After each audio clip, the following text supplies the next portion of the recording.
New world order یا Jio world order کہ 2021 کی دنیا کی جغرافیائی تقسیم یہ ہمارے مفادات کے تابع ہوگی. مفادات کے لیے اس کو جغرافیائی تقسیم چاہیے، لیکن انسانی حقوق کے نعرے کے لیے اور اس کو استعمال کرنے کے لیے امریکہ کے پاس کوئی جغرافیائی حدود نہیں ہے. جہاں چاہے جس ملک میں اتر جائے کہ انسانی حقوق پامال ہو رہا ہے، لیکن مفادات کے لیے دنیا کو ٹکڑے ٹکڑے کرو. تو ہم نے کہا اس مقصد کے لیے نئی جغرافیائی تقسیم کی بات ہو رہی ہے.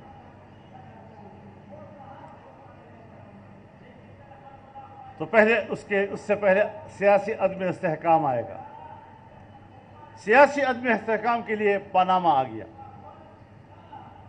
اور معاشی عدم استحکام کے لیے عمران خان آ گیا.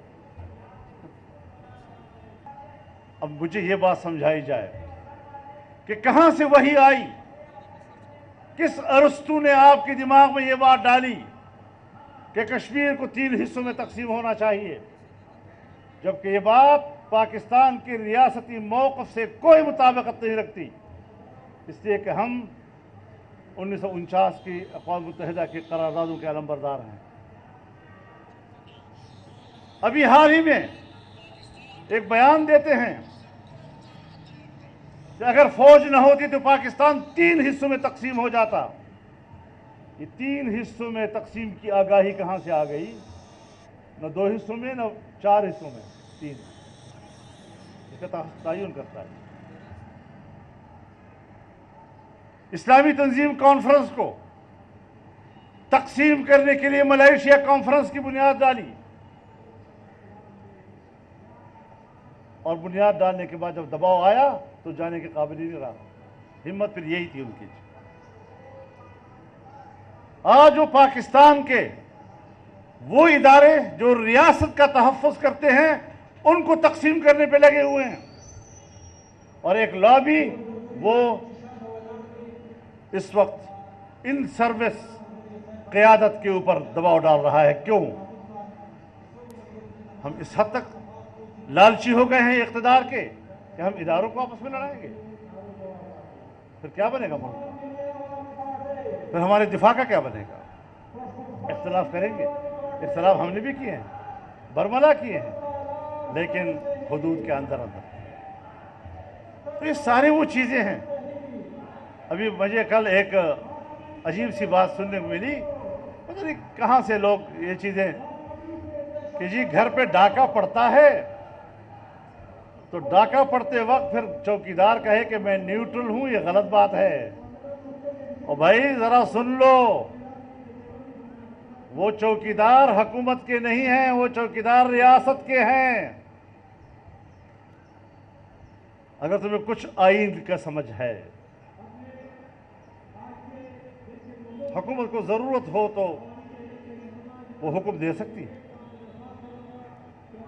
لیکن وہ حکومت کے چوکیدار نہیں ہیں. حکومت کے چوکیدار عوام ہیں.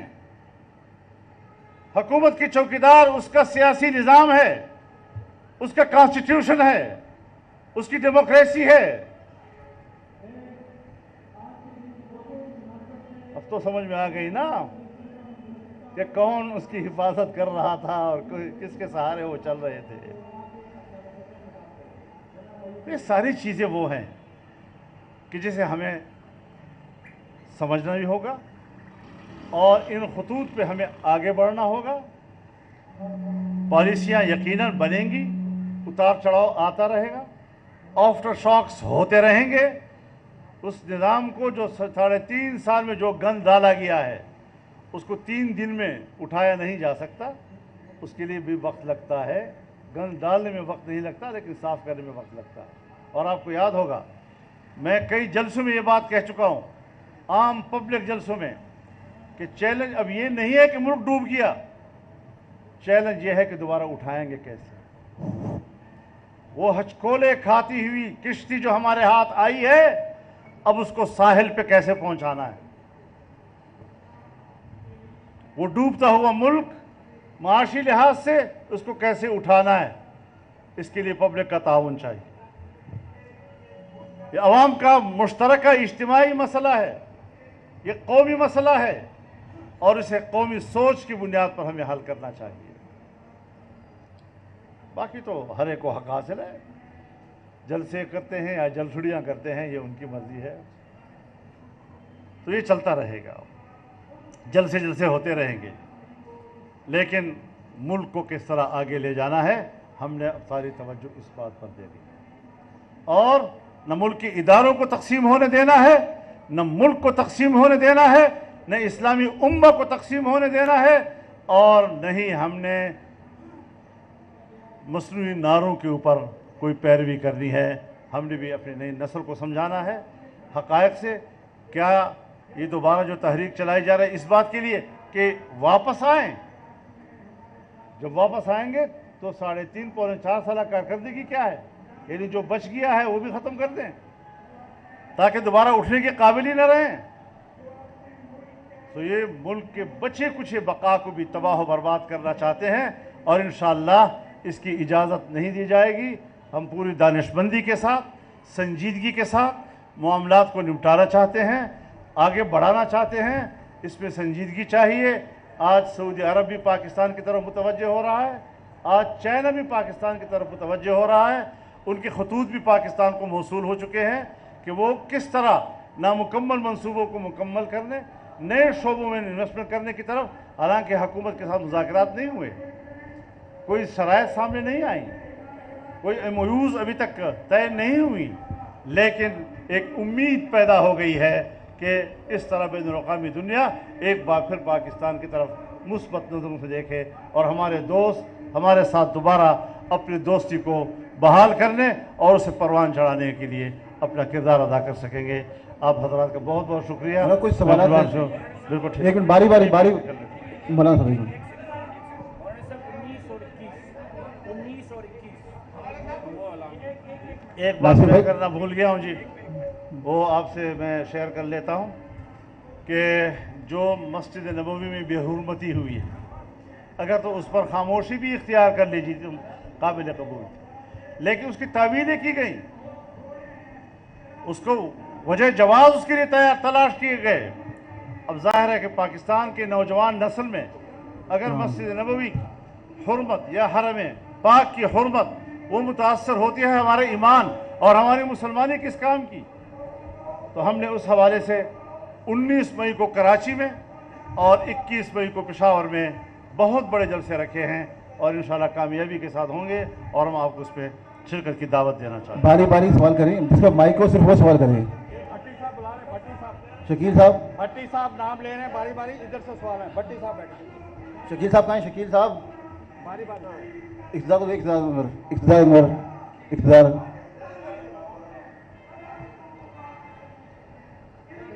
جس کے بعد مائک کو صرف وہ سوال کرے، سب کو موقع ملے گا۔